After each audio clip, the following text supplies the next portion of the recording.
Oke, ada ataupun yang sudah punya nih prodi apoteker tapi ingin mencoba ya ke kampus yang berbeda seperti itu.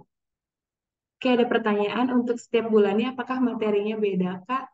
Oke, kalau materi kita hampir 80 sama, 80% itu sama. Cuma nanti di batch yang Desember yang membedakan apa nanti di latihan soal-soalnya seperti itu. Karena memang materi-materi yang kita sampaikan ini adalah materi-materi yang soal-soalnya itu pernah keluar di ujian seleksi masuk apoteker ya. Oke, sebenarnya saya harus ganti tempat. Saya harus berpindah tempat dulu ya soalnya di sini ada ribut musik.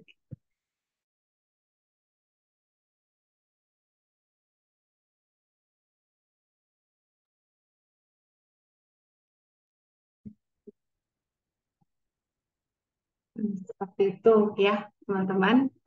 Jadi, secara keseluruhan memang ini adalah materi-materi yang sering keluar di ujian seleksi masuk apoteker. Tidak hanya itu, materi-materi ini juga nanti untuk bekal teman-teman ketika menghadapi ujian kompetensi apoteker Indonesia. Nah, jadi nggak ada bedanya ya teman-teman. Materi yang diujiankan nanti ujian kompetensi adalah materi-materi yang kita dapatkan ketika kita sekolah sarjana farmasi gitu. Jadi kalau misalnya kalian dari sekarang udah persiapan, nanti ketika menjalani apoteker, ketika nanti akan ujian, tidak kalang kabut gitu ya. Jadi emang udah dipersiapkan dari sekarang kayak gitu. Jadi dia masih satu pintu, dia masih satu jalur seperti itu. Oke?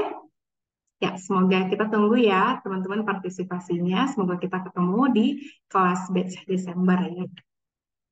Jadi di sini ada 3 kakak tutor dengan saya.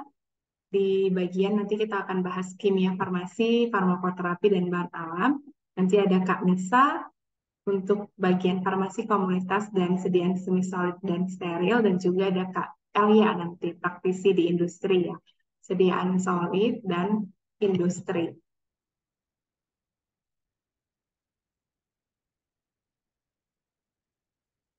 Oke, kita tidak mengkhusus-khususkan ya. Jadi kita ini secara keseluruhan. Jadi memang secara umum juga materi-materi ini adalah materi-materi untuk ujian seleksi masuk di keseluruhan kampus ya. Jadi salah misalnya di soal masuk ITB ada perhitungan semi solid contohnya menghitung twin dan span.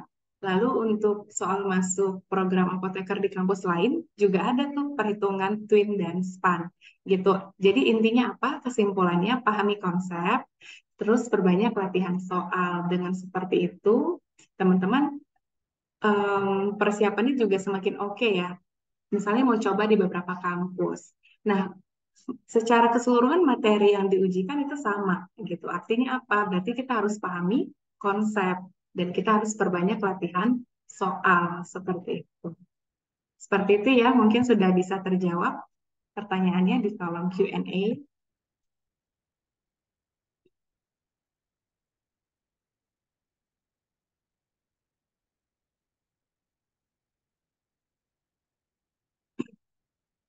Oke, sama-sama. Ya, kita masuk ke topik ya, teman-teman. Jadi perhitungan tonisitas yang kita bahas hari ini itu berdasarkan penurunan titik beku, berdasarkan penurunan di sini kali ya. Oke. Berdasarkan nilai turunnya titik beku dan juga nanti nilai ekivalensi. Oke, nanti untuk variasi soal yang lebih detail lagi itu akan kita bahas di kelas Desember. Oke, karena saya menggunakan one device, saya izin off kamera ya.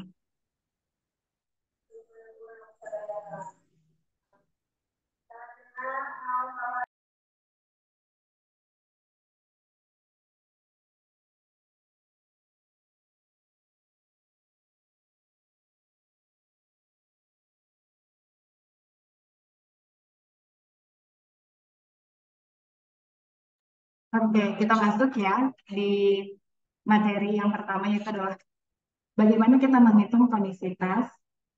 Artinya bagaimana kita menghitung NaCl yang kita tambahkan di dalam suatu sediaan agar larutan tersebut isotonis dengan cairan yang ada di dalam tubuh kita.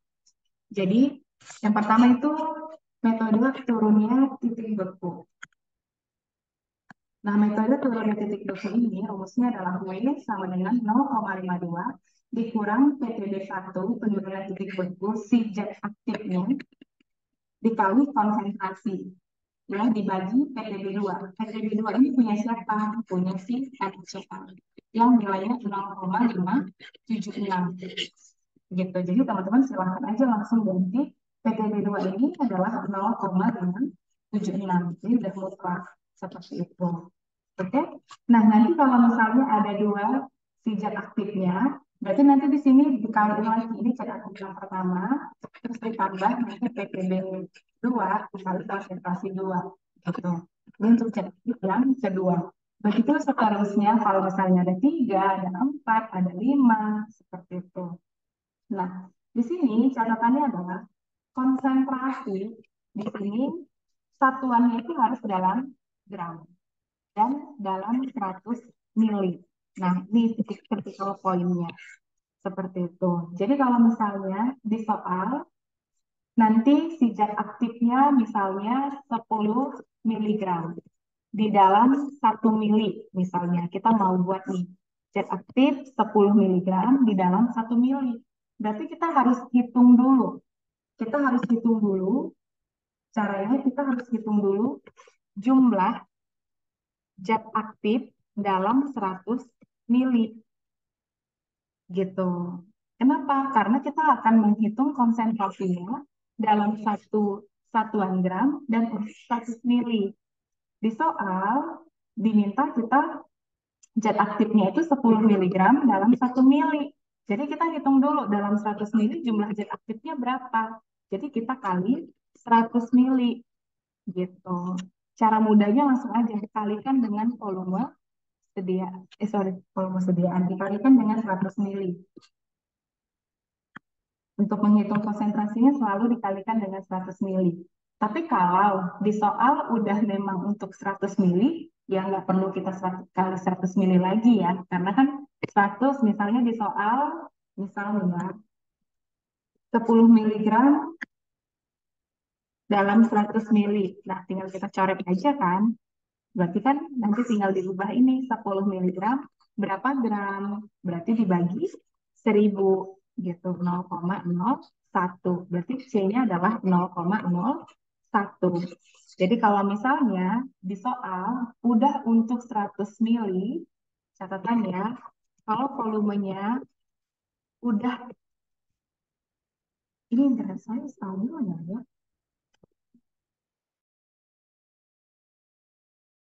Kalian suara saya putus-putus nggak ya? Soalnya saya beberapa kali muncul internet saya tidak stabil.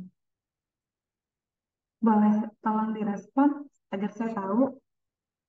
Oh iya, bentar ya. Bergema Kak suaranya.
Oke, semoga ini baik-baik saja ya.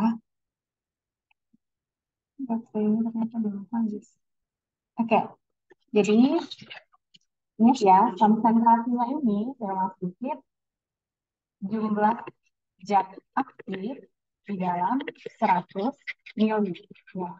Jadi kalau nanti si zat aktifnya di dalam soal volumenya sudah 100 mili, tinggal kita lihat satuannya.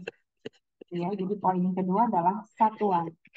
Satuannya itu harus di dalam gram.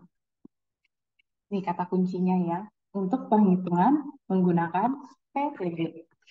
Oke, jadi kalau misal nih sediaannya 1 miligram di dalam 1 mili, misalnya sediaan yang akan kita buat.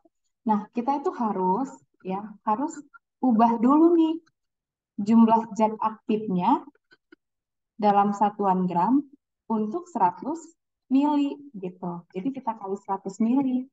Milinya dicoret, 100 dikali 1 adalah 100 miligram.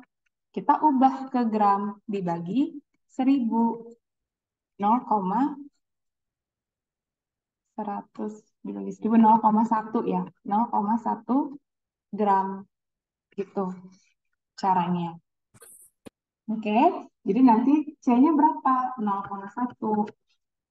Nah, nanti setelah dapat hasilnya, misalnya nih W, dapat hasilnya 0,32. Nah, 0,32 ini adalah satuan gram di dalam 100 mili. Karena kita mau buat sediaannya 1 mili, jadi kita harus bagikan 0,32 dibagi 100. Berarti sekitar 0,0032 gram. Gitu caranya. Oke, jadi kalau PTB ini yang harus kita lihat dulu pertama kali adalah harus kita ubah dulu si konsentrasinya ini. Harus di dalam satuan gram, ingat ya. Lalu harus jumlahnya di dalam 100 mili. Nanti setelah dapat hasilnya, tinggal kita sesuaikan jumlahnya dengan volume sediaan yang diminta. Seperti itu. Oke. Jika ada yang mau ditanyakan, boleh ya ditulis di kolom chat ya. Nah, nanti teman-teman ada pengembangan soal juga tuh. Kalau misal nilai W-nya hasilnya adalah negatif, berarti sifat dari larutannya itu apa? Itu mau ditanya. Kalau misal hasil W-nya ini negatif, bisa aja negatif. Berarti sifatnya adalah hipertonis. Nah, ini harus kalian ingat juga ya. Kalau nanti hasilnya positif, seperti ini, berarti sifatnya adalah hipotonik. Oke, patokan kita adalah NaCl 0,9% ya, seperti itu. Memang nggak selalu si zat pengisotonis itu adalah NaCl. Bisa aja dextrose, bisa aja asam borat, tapi ketika perhitungannya, kita mulai dari NaCl 0,9% dulu. Gitu. Baru nanti kita sesuaikan. Kita mau pakai zat pengisotonisnya apa? Apakah dextrose, apakah asam borat? Nanti kita hitung lagi. Oke, jadi sampai di sini. Jika ada yang mau didiskusikan, boleh tulis di kolom chat ya.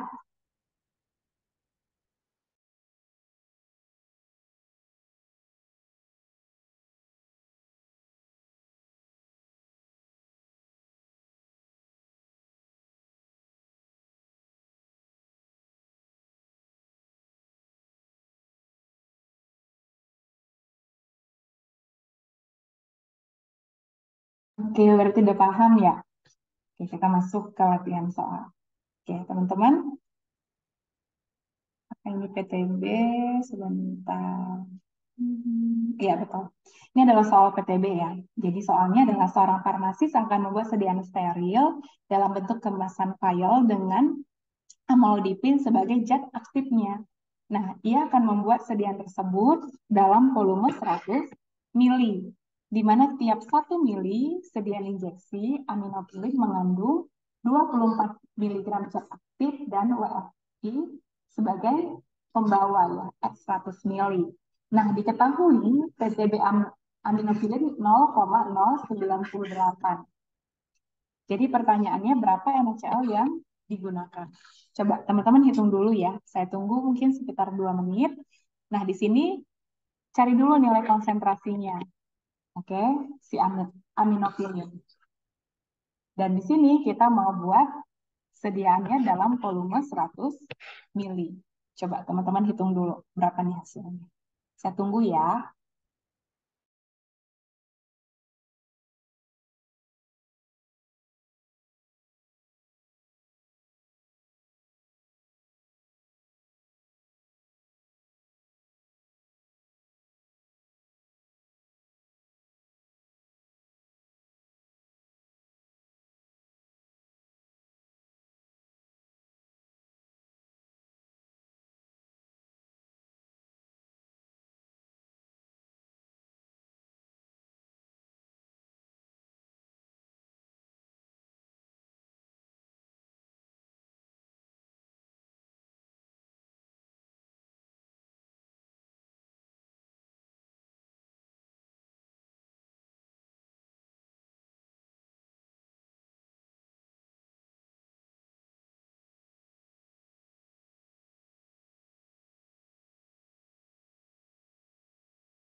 Oke, di sini yang harus diperhatikan, lihat ya teman-teman, tiap 1 mili itu mengandung aminofilin sebanyak 24 miligram. Nah, kita mau buat dalam volume 100 mili. Berarti kita kalikan dulu ya 24 miligram per 1 mili dikali 100 mili. 2.400 miligram. Lalu kita ubah ke satuan gram. Dibagi 1.000, 2,4. Gitu. Nah, didapat nih nilai C-nya 2,4. Tinggal dikalikan ke nilai ppb 0,0908. Nanti setelah dapat hasilnya, saya buat inisialnya Y. Berarti gimana? 0,52 dikurang Y dibagi 0,576. Berapa nih hasilnya?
Ya, betul ya. Jawabannya adalah yang A. Oke. Akan bisa ya. Jawabannya adalah yang oh, seperti itu caranya. Oke, tadi ada pertanyaan 0,9 0,098 itu dari mana? Itu adalah nilai PTB dari amlodipin. Jadi rumusnya adalah 0,52 sudah ketetapan dibagi 0,576 juga sudah ketetapan. Nanti yang akan bervariasi apa? Nilai PTB1 dan konsentrasi. PTB1 itu adalah penurunan titik beku dari si zat aktif gitu. Jadi 0,098 ini sudah diketahui di soal. Nilai penurunan titik beku dari si zat aktif aminofilin. Konsentrasinya ingat ya, satuannya gram di dalam 100 mili. Sehingga nanti hasilnya itu adalah satuannya gram dalam 100 mili. Teman-teman kalau misalnya diubah nih untuk 10 mili, misalnya di sini, untuk 10 mili, berarti berapa si NaCl-nya kalau untuk 10 mili? 0,494 untuk 100 mili, berarti kalau untuk 10 mili gimana caranya? Ada yang tahu? Coba balas di kolom chat yang tahu. Kalau untuk 10 mili, gini, 0,494 gram untuk 100 mili. Berarti kalau untuk 10 mili gimana? Ya, yang B jawabannya. Caranya gimana? Tinggal aja buat kayak gini. Di sini volume, di sini NaCl, misal tulisnya. Lalu kali silang. Kalau misalnya X dikali 100 berarti 100 X. 0,494 dikali 10. Berarti X sama dengan 0,494 dikali 10 dibagi 100. Nanti dapatlah nilai X-nya 0,0494 gitu. Jadi ingat, hasilnya nanti akan dalam 100 mili. Tinggal kita sesuaikan. Kalau untuk 10 mili berapa? Berarti logikanya kalau misalnya kita mau cepat, 0,494 dalam 100 mili, berarti untuk 10 mili kan 100 dibagi berapa nih supaya 10? Dibagi 10. Kalau di bawah dibagi 10, yang atas juga kita bagi 10. Gitu cara cepatnya.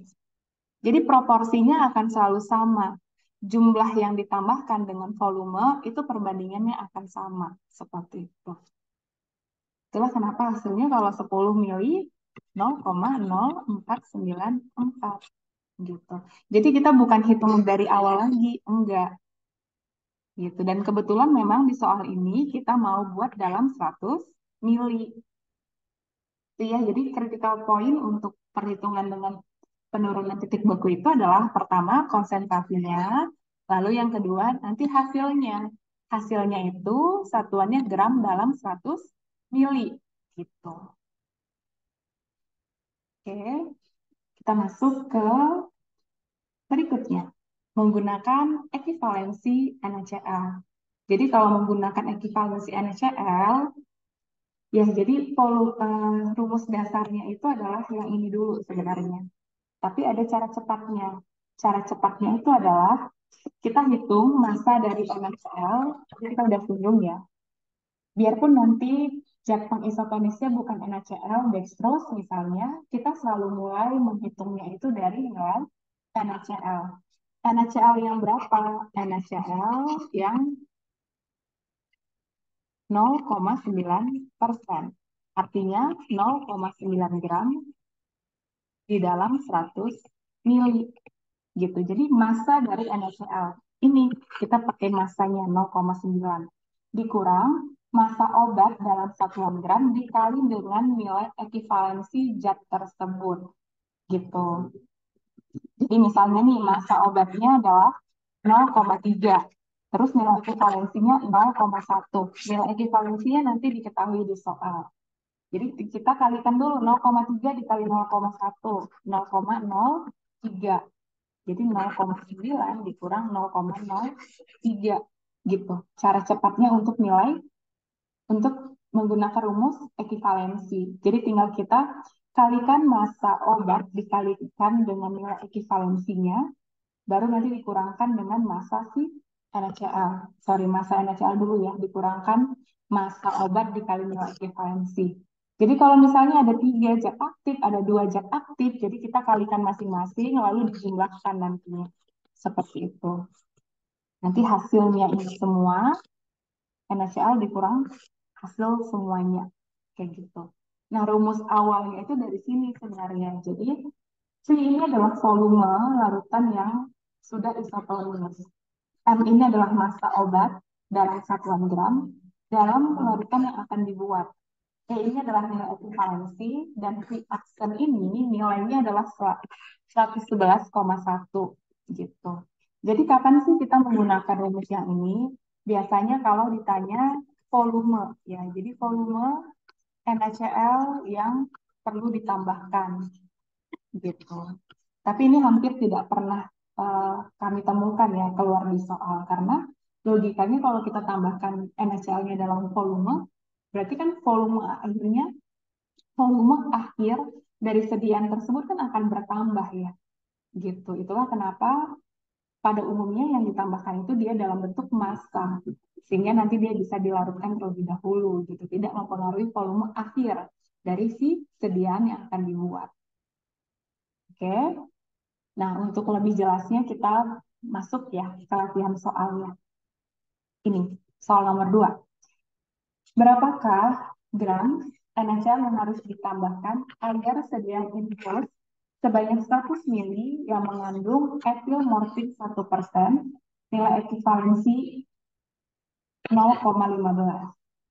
Oke, berarti kita cari dulu nih, massa dari si NaCl 0,9 gram. Kenapa 0,9 gram? Karena kita tadi udah sepakat ya, NaCl 0,9% adalah 0,9 gram di dalam 100 mili.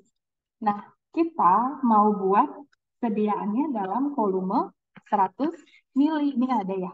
Sediaan infus sebanyak 100 mili. Kita mau buat nih dalam 100 mili. Berarti kita butuh NaCl-nya berapa? 0,9 gram. Kalau nih misal kita mau buat sebanyak 50 mili. Berarti NaCl-nya berapa teman-teman? Kalau kita mau buat 50 mili. 100 mili kita butuh 0,9 gram. Kalau 50 mili setengahnya? Betul, 0,45 gitu ya. Jadi nanti massa dari NaCl itu mengikuti volume sediaan yang diminta. Oke, tambahkan catatannya ya. Massa dari si NaCl mengikuti menyesuaikan dengan volume sediaan gitu. Oke, karena di sini 100 mili, jadi kita pakai yang 0,9 gram. Kenapa 0,45? Jadi kan tadi ya caranya.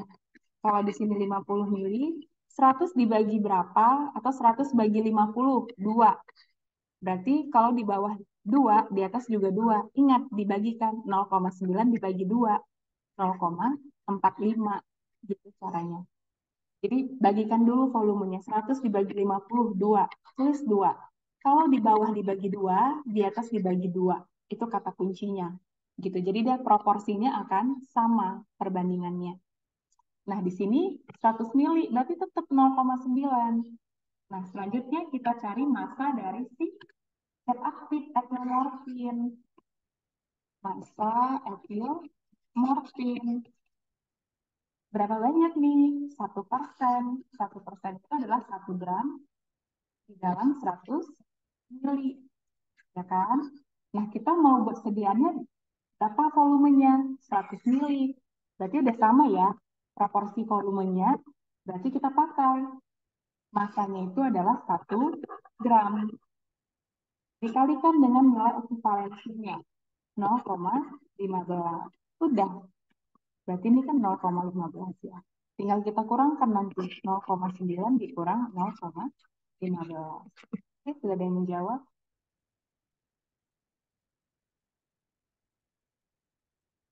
Kita tuntaskan dulu ini. 0,9 dikurang 0,15 berapa teman-teman? Boleh bantu saya? Ya betul, 0,75. Bisa. Oke, oke kalau misalnya nih kita mau coba ya teman-teman boleh bantu cari ya sampai kali juga menjawab pertanyaan dari di kolom chat. Kalau misalnya sedian infusnya lebih dari 100, apakah tetap dibagi 50 juga? Ya tidak. Jadi dia mengikuti ya. Kalau misalnya nih teman-teman, nih kita mau buat dalam 500 mili.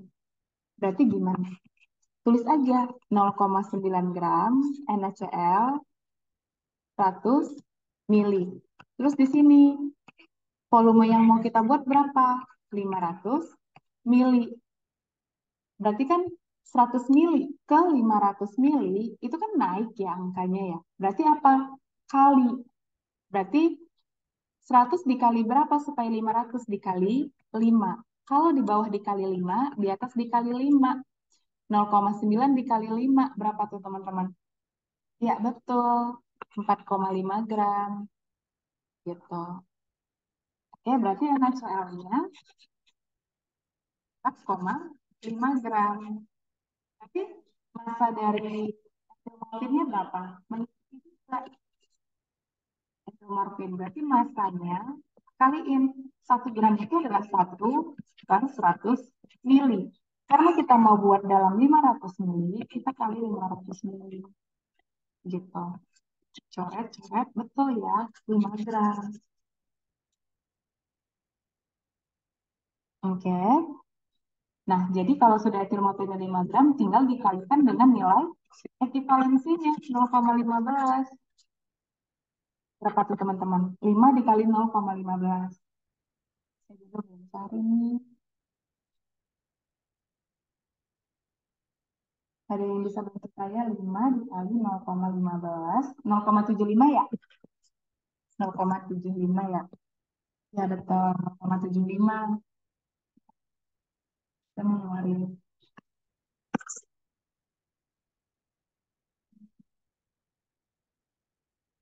0,75. Nih, berarti tinggal kita kurangin. 0,45 dikurang hasil ini 0,75. Berarti hasilnya adalah berapa teman-teman? 0,45 dikurang 0,75 boleh bantu saya? 0,45 dikurang 0,75. Minus ya ini ya? Ini bukan 0,45, 4,5. Sorry, sorry. 4,5 dikurang 0,75. 3,75 gram. Ya, betul. Gitu caranya. Oke, kalau misalnya bingung dengan cara yang seperti ini, boleh pakai cara yang ini juga ya. Jadi banyak sekali cara ya. Kalau istilah zaman dulu banyak jalan menuju Roma ya. Oke, misalnya nih 500 kita mau buat dalam sediaan 500 mili. Berarti tulis aja NaCl 0,9%, artinya 0,9 gram di dalam 100 mili dikali volume sediaan. Volume sediaannya berapa? 500 mili. Berarti dikali 500 mili. Jadi milinya bisa dicoret. Ya kan tinggal satuan gram. 4,5 gitu.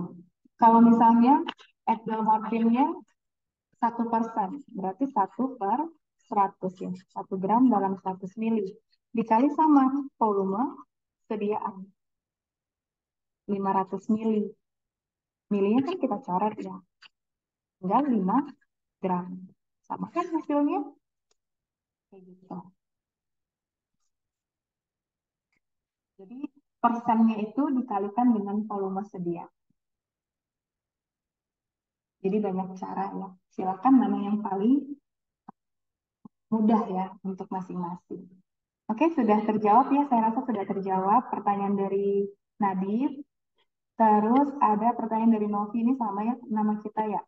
Kak, gimana caranya 1% ekivalensi? Hah? Kak, gimana caranya 1% ekivalensi diketahui jadi 1 gram? Bagaimana caranya 1% ekivalensi diketahui jadi 1 gram?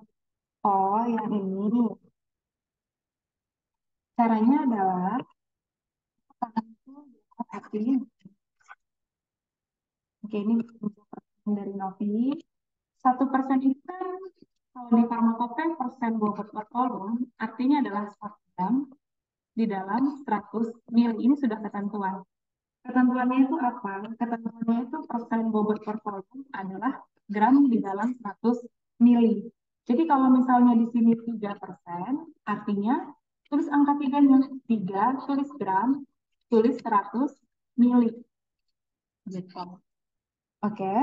Nah, cara menghitung untuk soal ini dengan ekivalensi, kita hitung apa? Massa. Massa dari zat aktif, massa dari etil morfin.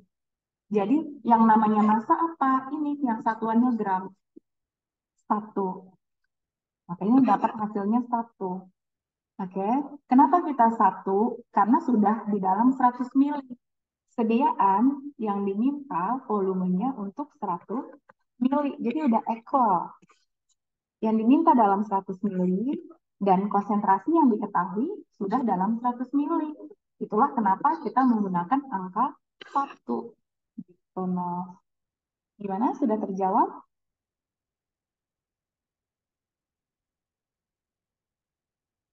Oke, sama-sama. Oke, jadi untuk ngitung massa itu ada beberapa cara ya. Mungkin kalau saya pribadi lebih mudah mungkin lebih. Jadi hitung dulu si persennya, tulis, lalu kalikan dengan volume sediaan. Baik NaCl maupun si zat aktifnya, biar nggak bingung. Oke, biar mantap lagi, kita masuk ke kuisis ya. Sebentar saya buka dulu nih si kuisisnya. Ntar ya, saya stop share.